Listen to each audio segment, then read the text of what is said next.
solution to the energy crisis, and a cure for cancer. We will be mining the ocean floor for its minerals. The space shuttle will be supplying space stations in orbit.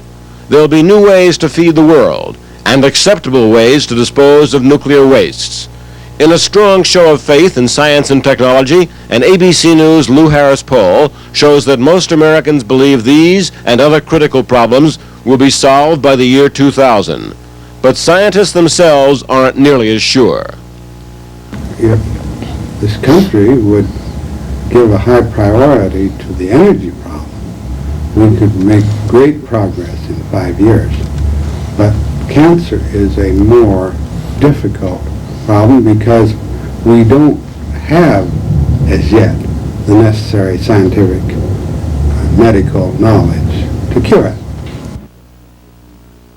We're going to conquer some aspects of the problem, many aspects we probably won't, but again, I think the key issue is whether we're laying a base of science that's strong enough to really attack these problems and attack them in a way that will really provide fundamental answers. With those words of caution from two of the leading figures in the scientific community, why do most Americans believe science can and will solve most of the country's problems in the near future?